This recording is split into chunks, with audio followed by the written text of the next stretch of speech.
జరిగింది సార్. తరువాత మన పల్నాడు ప్రాంతానికి ఒక పెద్ద ఈవెంట్ కూడా ఇంతవరకు లేదు సార్. అయితే ఈ సంవత్సరం నేను పల్నాడు జిల్లా సెక్రటరీ సార్ డ్రిల్ మాస్టర్ మొత్తానికి.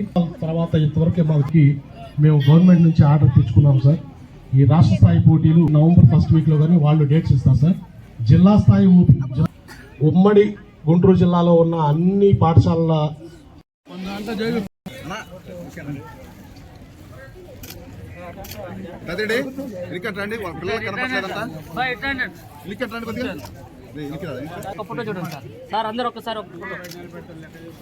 నమస్కారాలు. మరి డ్రిల్ మాస్టర్ గారు చెప్తా ఉన్నారు, చాలా సంవత్సరాల తర్వాత 30 సంవత్సరాల తర్వాత ఇక్కడ రాష్ట్ర స్థాయి ఖోఖో పోటీలు నిర్వహించడం జరగబోతా ఉందని చెప్పేసి సంతోషం. వారు అడిగిన విధంగా మా పూర్తి స్థాయి సహకారాలు అందిస్తామని చెప్పి సందర్భంగా చెప్తూ కూడా జిల్లా పరిషత్ స్కూల్లో చదువుకునే వాళ్ళందరూ కూడా అదృష్టవంతులు. ఎందుకంటే ఏ స్కూల్కి కూడా ఇలాంటి ప్లే గ్రౌండ్ కానీ ఇలాంటి మంచి వాతావరణం కానీ ఉండదు. అందరూ కూడా జైల్లో ఖైదీల్లాగా ఒక ఏమంటారు బ్రాయిలర్ కోళ్ళని కానీ ఒక కేజీలో నెట్టినేసినట్టు ఉంటారు. ఇక్కడ మీరు స్వేచ్ఛగా మంచి ఆహ్లాదకరమైన వాతావరణంలో చదువుకుంటున్నారు.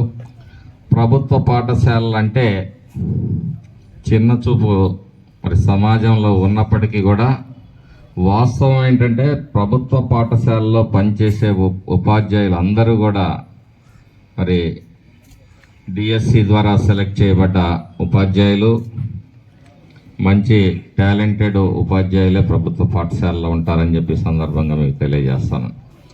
ప్రభుత్వ పాఠశాలలో చదివే విద్యార్థులకి మీరు ఏమాత్రం తీసుకోరు, కాకపోతే మీరు కృషి పట్టుదలతోటి బాగా చదువుకోవాలని చెప్పి సందర్భంగా మీ అందరినీ కోరుతా ఉన్నా. అమ్మాయిలే బాగా షార్ప్గా చదువుతా ఉన్నారు అబ్బాయిల కన్నా కూడా. మరి అబ్బాయిలు కూడా అమ్మాయిలకు పోటీ పడి చదువుకోవాలి. మరి మగజాతి పౌరుషాన్ని కూడా నిలబెట్టాల్సిన మీరు. అమ్మాయిలు అన్నిట్లో కూడా అప్పర్ హ్యాండ్గా ఉంటున్నారు.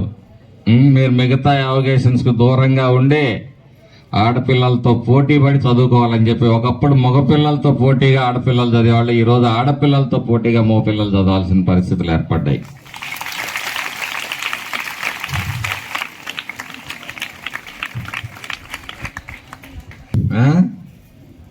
కాబట్టి పిల్లలందరూ కూడా మన కుటుంబం, తల్లిదండ్రులు పరిస్థితుల్ని అర్థం చేసుకొని మంచిగా చదువుకొని ముందుకే రావాలని చెప్పేసి మీ అందరికీ కోరుకుంటూ మీ అందరికీ శుభాశీస్సులు అందజేస్తూ సెలవు